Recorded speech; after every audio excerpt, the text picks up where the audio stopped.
हाँ जी बेटा, ये हमने रॉल्स लॉ किया था। इसमें कुछ हिंट्स देने थे, कुछ क्वेश्चंस क्योंकि आपको खुद करने हैं। तो क्वेश्चन नंबर जो 4 है, किसी बच्चे ने वैसे करने की कोशिश करी हिंट के थ्रू?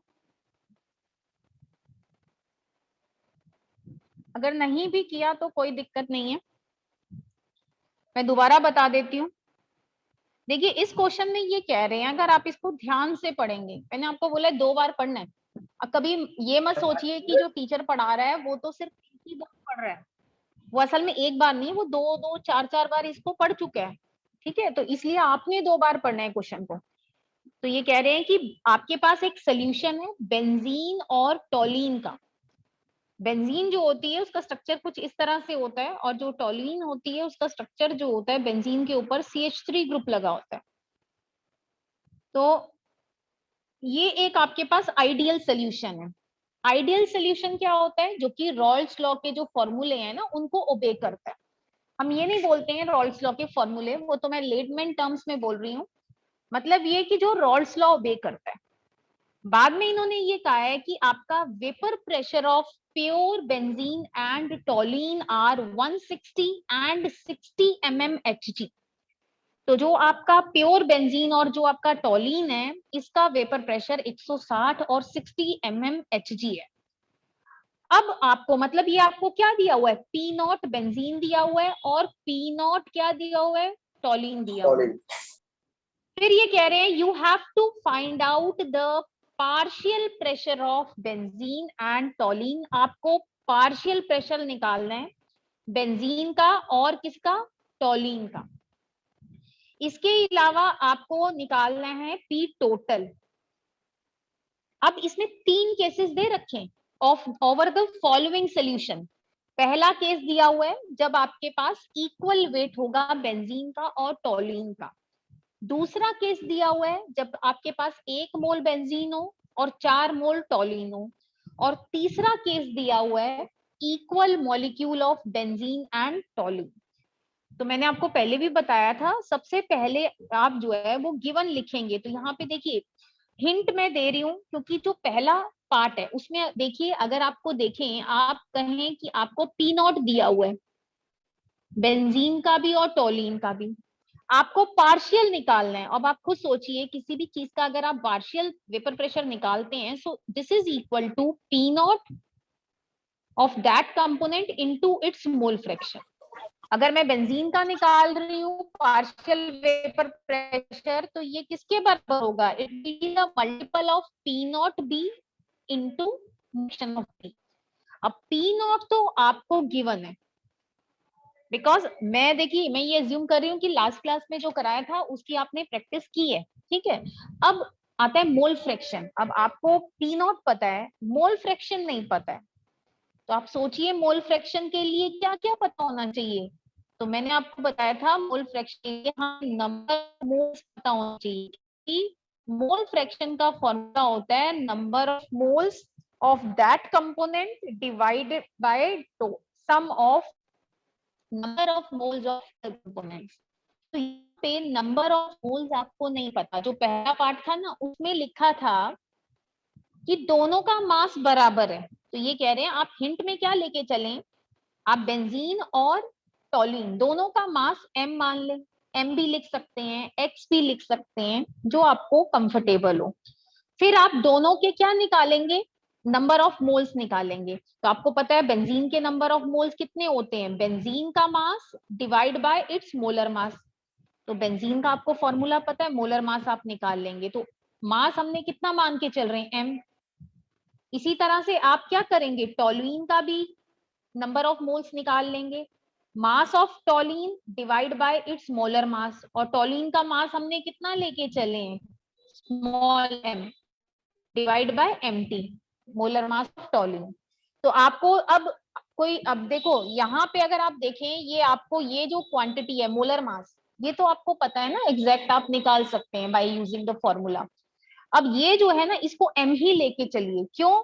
क्योंकि जब आप मोल फ्रैक्शन निकालेंगे ना, ध्यान से देखिए एक बार, मैं ये सिर्फ हिंट बता रही हूँ आपको, ये आपने खुद करना है।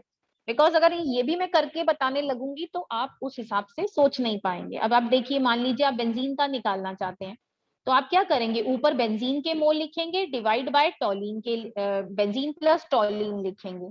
अब आप ऊपर बेंजीन की जगह पे क्या लिखेंगे, m bye it's molar mass, benzene का मोलर मास पुट कर दीजिएगा। नीचे क्या लिखेंगे, m of divide by molar mass of benzene plus m into molar mass of टॉलिन। अब आप खुद सोचिए, ऊपर से भी न्यूमिरेटर में भी m है और नीचे डिनोमिनेटर में भी m कॉमन आ जाएगा, तो m से m कट जाएगा। मतलब जो चीज आपको गिवन नहीं थी उसको आपको उसकी जरूरत नहीं पड़ने वाली है। तो इस तरह से आप मोल फ्रैक्शन निकाल लेंगे बेंजीन का।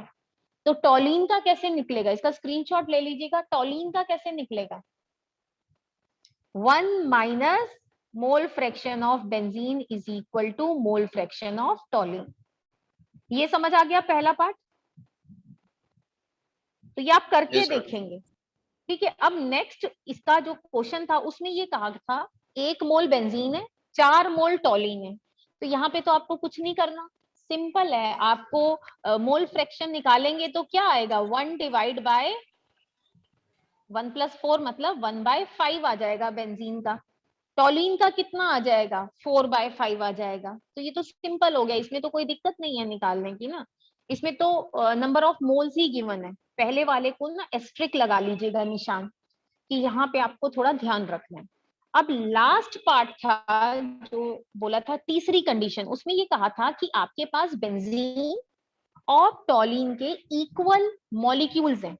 तो ये कह रहे हैं आप मान लीजिए, देखिए, अच्छा, 1 मोल में कितने मॉलिक्यूल्स होते हैं, एवोगैड्रो नंबर 6.02 हाँ, उसको हम अब मैं 6.22 इंटू 10⁻23 लिखने के बजाय मैं Na लिखूंगी ना, तो ज्यादा बेटर रहेगा, देखने में भी सही लगेगा।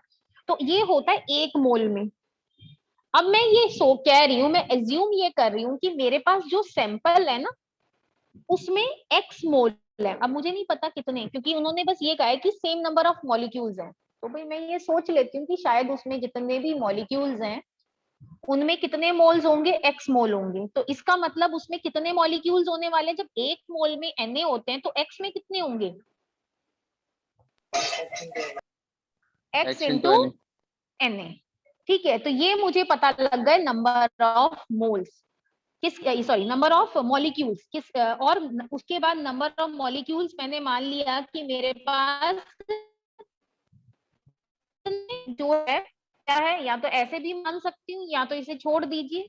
मैं ये मान सकती हूँ कि, क्योंकि देखिए अगर इक्वल मॉलिक्यूल है चीज के अंदर, ये हमेशा ध्यान रखनी है। अगर आपके पास 2 सब्सटेंसेस हैं, दोनों सब्सटेंसेस में मैं कह रही हूँ कि दे हैव इक्वल मॉलिक्यूल, अगर उनमें, देखिए मॉलिक्यूल की बात कर रही हूँ, मास की बात नहीं कर रही हूँ। अगर मैं कह रही हूँ दोनों का में मॉलिक्यूल सेम है, गिनती मॉलिक्यूल्स की या पार्टिकल्स की जो है सेम है, तो जो है आपको ये एज्यूम, ये आपको याद रखना है, आपको ये याद रखना है कि दोनों में नंबर ऑफ मोल्स भी सेम होंगे। अब कैसे सेम होंगे उसका मैंने आपको एग्जांपल बता ही दिया है कि भाई अगर मान लो 1 मोल में Na मॉलिक्यूल्स होते हैं, यहां मैं कह दूं कि Na मॉलिक्यूल्स का मतलब है 1 मोल, तो आपका अगर मैं x इंटू Na लूं तो इसमें कितने मोल्स होंगे, x मोल होंगे। तो ये चीज ध्यान रखनी है कि अगर मैं कह रही हूँ कि 2 चीजों में मॉलिक्यूल सेम है, इसका मतलब मैं इनडायरेक्टली आपको ये बताने वाली हूँ कि दोनों में नंबर ऑफ मोल्स क्या है, सेम है।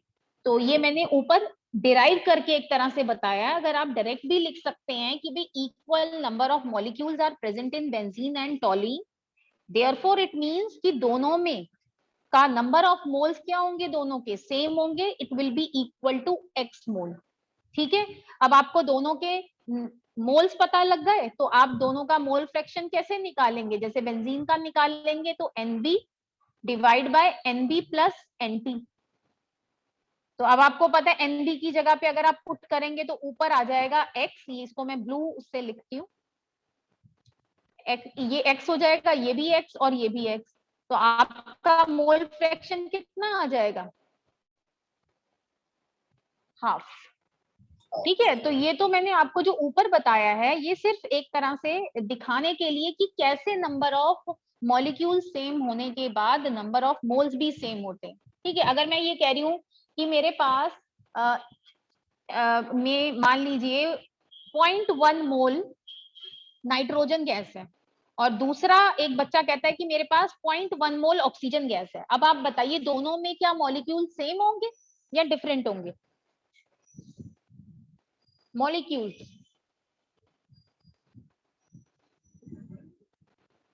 दोनों में सेम होंगे ना, बस मास अलग अलग हो सकता है, ठीक है, मास अलग अलग हो सकता है but molecules will be same.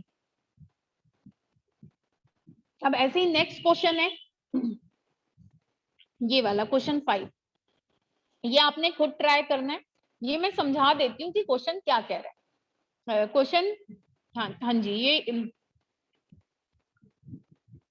नहीं, पहले मैं क्वेश्चन 6 बता देती हूँ। ये कह रहे हैं कि आपके पास बेंजीन है, बेंजीन किसे बोलते हैं? इसको बोलते हैं C6H6। ये आपका बेंजीन है। नेक्स्ट आता है बेटा आपका नेफ्थलिन। नेफ्थलिन का भी आप फॉर्मूला जो है ये ध्यान रखिए, ये नेफ्थलिन होती है, जो बॉल्स आती है ना जो कपड़ों में रखते हैं वो होती है। तो इसमें अगर आप देखें कितने कार्बन होंगे, अगर अगर आपको नहीं पता, फर्स्ट टाइम कर रहे हैं, तो 1 2 3 4 5 ये 6 7 8 9 10 कार्बन होंगे। और जो आपके हाइड्रोजन है वो कितने होंगे? ये जो 1 2 3 4 5 6 7 8 C10H8 इसका फॉर्मूला होता है। ये कब काम आएगा? मोलर मास निकालने के काम। अब ये कह रहे हैं प्योर बेंजीन और नेफ्थलिन का वेपर प्रेशर दिया हुआ है, आपको क्या निकालना है? आपको बेंजीन का वेपर फेस में मोल फ्रैक्शन निकालना है, मतलब आपको YB निकालना है। और YB क्या होता है? Partial vapour pressure of benzene divide by P total. तो आप, और इसमें ये बताया कि 80 ग्राम बेंजीन है और 100 ग्राम नेफ्थलिन है आपके पास, तो आपने ये सोचना है कि आपने कैसे निकालना है। आपको पीछे ध्यान होगा कि अगर आपको अमाउंट दिया हुआ है दोनों सल्यूट और सॉल्वेंट का या दोनों कंपोनेंट का, तो आप उससे number of moles, number of mole से मोल फ्रैक्शन निकलेगा, मोल फ्रैक्शन से आप पार्शियल वेपर प्रेशर निकालेंगे और पार्शियल से टोटल निकलेगा। तो ये हम पहले ही डिस्कस कर चुके हैं, तो ये आपने इसको करना है दोबारा से। इन केस कोई प्रॉब्लम आती है तो आप सॉल्व कर कर सेंड कर दीजिएगा, देखेंगे क्या गलती करी है आपने। अब लास्ट आता है क्वेश्चन 5, इसको पढ़ लीजिए।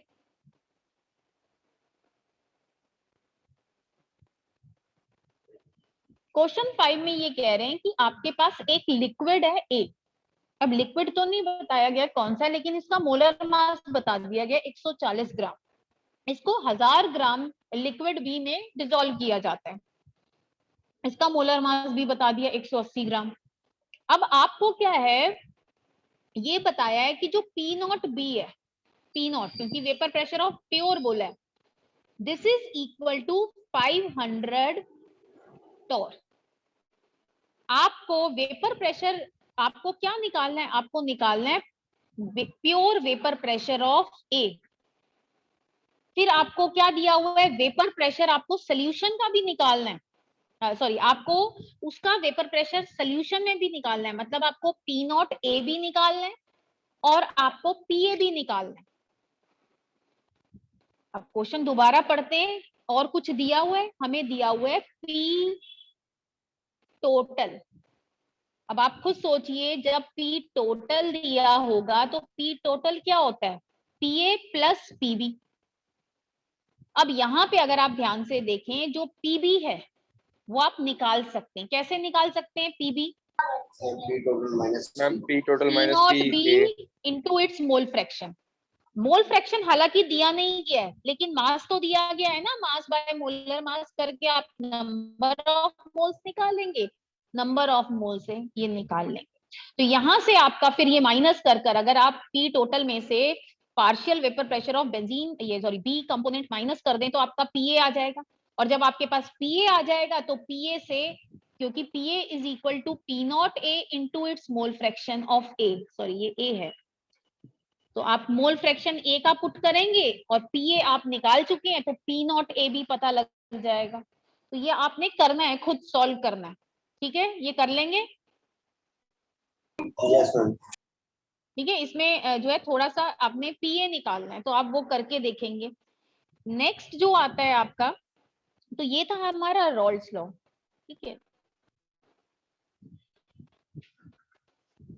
नेक्स्ट जो आता है हमारा कि हमने अभी तक देखिए 2 लॉस किए हैं। एक हमने किया है हेनरी लॉ और दूसरा हमने कौन सा किया था? एक हमने हेनरी लॉ किया था और जो दूसरा है वो हमने किया था, कौन सा किया था? Rawls law. अब दोनों में जो है, मतलब दोनों जो आपके हेनरी लॉ है और जो आपका ये है, दोनों में क्या सिमिलैरिटी है अभी हम वो करेंगे।